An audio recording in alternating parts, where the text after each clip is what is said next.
He's still coming. Lelaki ini bernama Jensen Ames, seorang laki-laki yang bekerja di pabrik peluburan besi. Setiap hari ia bekerja untuk memenuhi kebutuhan keluarganya. Ia memiliki seorang istri dan seorang putri yang masih kecil dan ia sangat cintai mereka berdua. Pada suatu hari, pabrik tempat Jensen ini bangkrut. Para karyawan di pabrik ini terpaksa diberhentikan dari pekerjaannya dan diberikan seluruh upah mereka selama mereka bekerja di pabrik itu.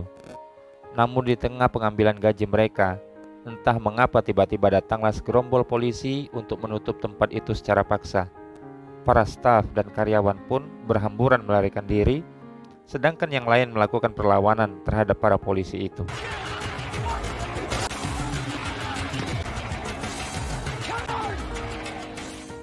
Jensen pun pulang ke rumahnya dengan membawa uang $300. Ia berharap dapat menutupi semua kebutuhan keluarganya. Sesampai di rumah, ia bertemu dengan istrinya Suzy dan putri tercintanya. Jensen diminta untuk membersihkan badannya dan segera ingin makan malam bersama istri tercintanya itu. Ketika Jensen membersihkan badannya, istrinya Suzy melanjutkan untuk menyiapkan masakan guna makan malam mereka. Akan tetapi tiba-tiba datanglah seorang pria dengan menggunakan topeng dan menikam Suzy. Ketika Jensen turun untuk melihat keadaan Suzy, ia menemukan istrinya sudah terkapar dengan penuh darah. Dan tiba-tiba pria bertopeng tadi menyerang Jensen dengan menyemprotkan cairan ke matanya sampai ia pingsan. Ketika pingsan, tangan Jensen dipegangi pisau agar terlihat ialah yang membunuh istrinya sendiri. Sampai datangnya polisi, ia pun ditangkap saat itu juga. 6 bulan di penjara biasa, Jensen dipindahkan ke penjara yang terletak di tengah laut, di mana jalan masuk menuju penjara tersebut adalah jembatan kecil yang hanya dapat dimasuki oleh satu mobil saja. Sampai di penjara itu, ia dimandikan dan dihajar oleh seorang sipir yang bernama Ulrich. Setelah itu barulah ia dimasukkan ke dalam selnya.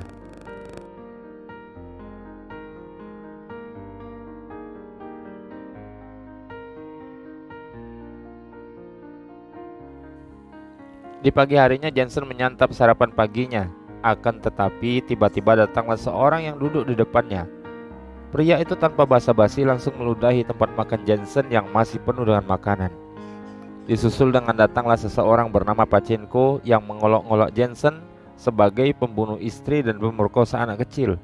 Dari sini terjadilah perkelahian antara Jensen dan kelompok Pachenko. Akan tetapi perkelahian tersebut dapat diberhentikan oleh petugas penjara itu sendiri.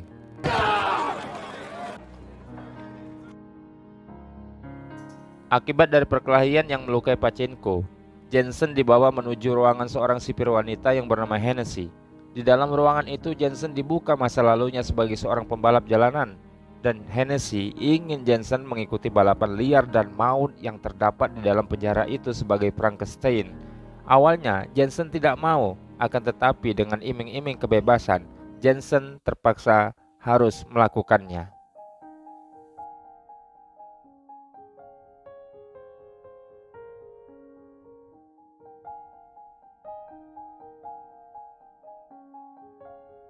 Jensen langsung dibawa ke bengkel di mana ia dipertemukan dengan tim Frankenstein sebelumnya. Tim itu terdiri dari gunner, list, dan pelatih yang sering dipanggil dengan coach. Di bengkel ini Jensen banyak diberikan penjelasan oleh coach tentang apa saja peraturan yang akan dihadapi selama balapan liar sebagai Frankenstein. Di pagi harinya Jensen sedang duduk bersama dengan timnya. Liz mengenalkan beberapa pembalap yang akan mengikuti balapan maut yang akan berlangsung 1 minggu lagi. Mereka pun didatangi oleh gerombolan kulit hitam yang dipimpin oleh Joe, yang sudah menewaskan Frankenstein sebelumnya. Setelah banyak percakapan yang ia lakukan, tiba-tiba ia melihat sekelompok tawanan yang memakai gelang GPS, persis yang dipakai oleh pembunuh istrinya. Hal itu sampai ia bawa kepada mimpi buruknya.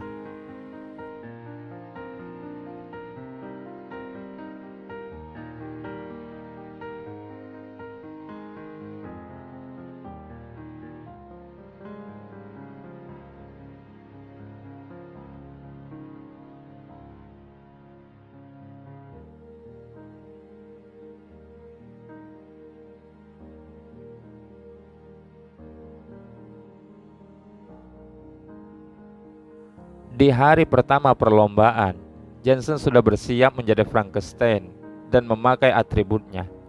Para penonton bersorak ramai menyambut Frankenstein kembali ke arena. Di sini juga para pembalap mendapat pasangan dari para tahanan wanita untuk menjadi co-drivernya.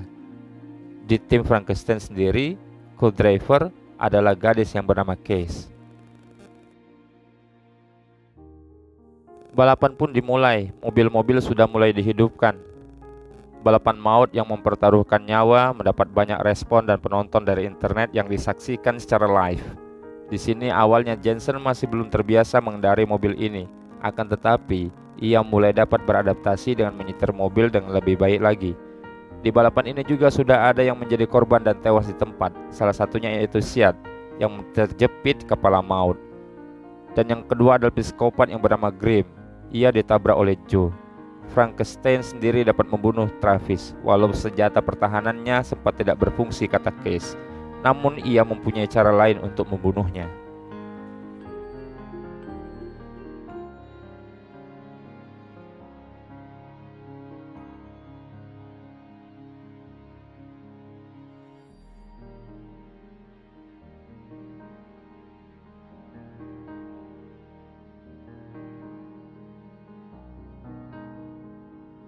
Ketika balapan sudah hampir menuju garis finish, tapi sayangnya perhatian Jensen terganggu dengan Pachenko yang memberikan isyarat tembakan kepadanya. Ia mengingat bahwa yang membunuh istrinya juga memiliki isyarat yang sama. Dari sini Jensen merasa ada yang aneh di dalam penjara ini. Ia langsung menemui Hennessy dan bertanya, ternyata benar bahwa pembunuh istrinya berasal dari penjara ini. Hennessy juga di sini menjinakkan Jensen dengan menunjukkan foto putri Jensen yang dia sayangi. Dengan kesal, Jensen mengambil foto itu dan pergi dari hadapan Hennessy.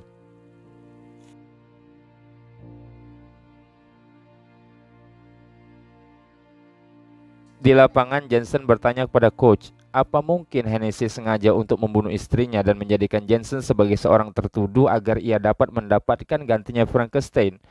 Coach di sini menjawab, semua itu bisa masuk akal. Maka barulah Jensen sadar bahwa selama ini ia dijebak oleh sipir wanita itu.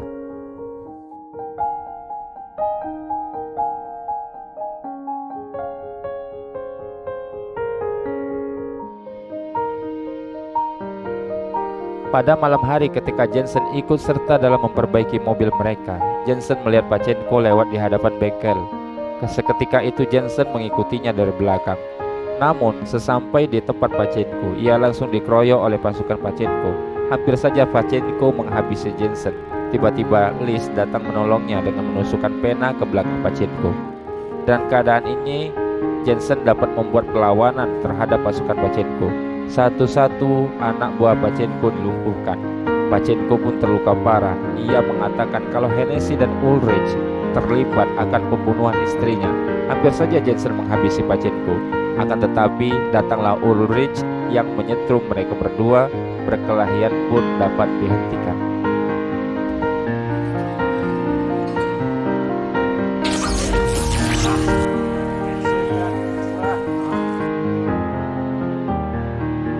Di putaran kedua keesokannya, Frankenstein melakukan hal aneh di arena balapan. Ia tidak mau mendahului para musuhnya. Bahkan ia mencari jalan sepi. Ternyata ia ingin menginterogasi Case. Jensen curiga dengan macetnya senjata pertahanan mereka. Sambil mengancam, Jensen bertanya apakah benar Case telah membunuh Frankenstein sebelumnya. Case mengaku kalau ia hanya menyabotase senjatanya saja. Semua itu dikarenakan Hennessy memintanya agar Frankenstein tidak memenangkan perlombaan agar tetap dapat berlomba di arena ini. Sebagai imbalannya, Case diberikan surat kebebasan dari penjara. Jensen pun mulai paham apa yang terjadi. Ia pun langsung kembali ke arena untuk balapan. Setelah kembali ke arena, Jensen tidak fokus kepada perlombaan, bahkan ia fokus hanya kepada Pachenko yang sudah membunuh istrinya. Jensen mengejarnya dan melumpuhkan mobilnya. Ketika mobilnya terbalik, barulah Jensen keluar dari mobil dan membunuh Pachenko.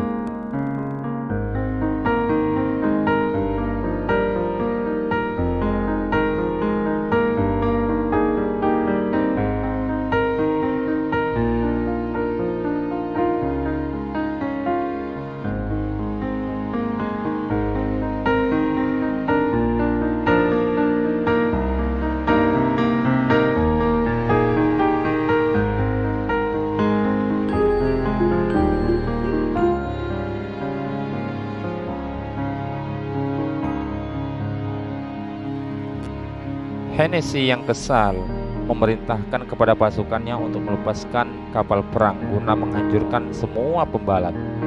Di adegan ini para pembalap banyak yang tewas karena serangan kapal perang yang dirancang oleh Hennessy. Pembalap yang tersisa hanyalah Joe dan Frankenstein.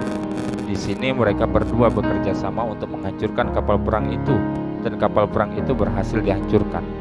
Dengan itu, yang berhak menuju final adalah Joe dan Frankenstein, yang keduanya sudah menang 3 kali dan menang 4 kali putaran balapan.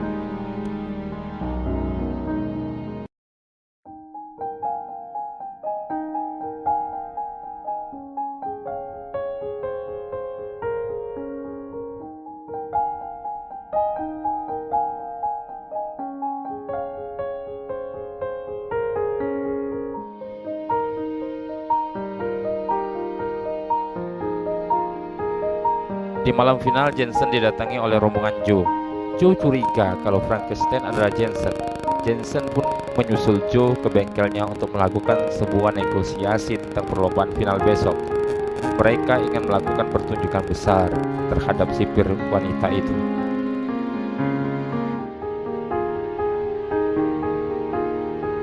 Final pun dimulai, kedua mobil sudah siap untuk melakukan balapan maut. Di sini Joe menyerang habis-habisan Frankenstein, sedangkan Frankenstein tidak dapat memakai senjata dikarenakan senjata itu tidak diaktifkan oleh Hennessy.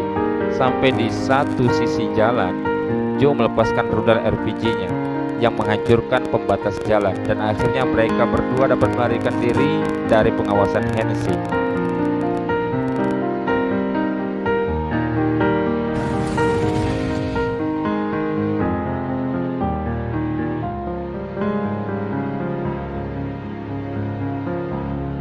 Di tengah pelarian diri mereka, Frank dan Joe dikejar dengan pasukan Hennessy, baik itu mobil polisi dan helikopter yang mengawasi dari udara. Namun tetap saja mereka dapat melarikan diri, dan Case menyerahkan diri dengan menyamar menjadi Frankenstein.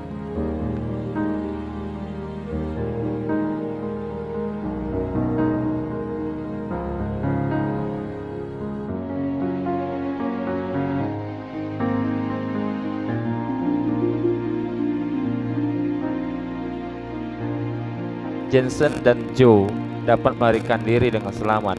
Mereka berdua menumpang kereta batu bara yang melintas di sekitar penjara tersebut. Di sini Joe ingin ke Miami dan Jensen ingin menjemput anaknya terlebih dahulu dan langsung berkumpul dengan Joe kembali.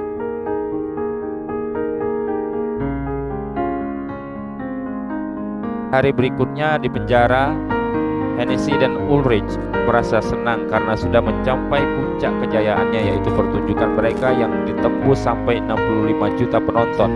Bahkan ada kiriman kado dari seorang yang mengucapkan selamat. Namun ternyata kado tersebut adalah bom yang dikirim oleh coach kantor Hennessy, dan mereka berdua pun tewas meledak. Di akhir film ini diperlihatkan Jensen Joe memulai hidup baru sebagai pengusaha bengkel di pinggir pantai. Mereka berdua juga didatangi oleh Case yang sudah bebas dari penjara.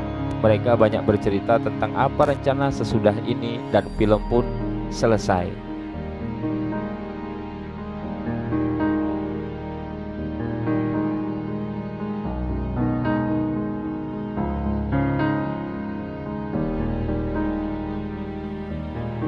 Terima kasih atas kehadirannya di channel ini. Semoga video-video kami menghibur Anda semuanya, dan semuanya diberikan kelancaran rezeki dan kesehatan.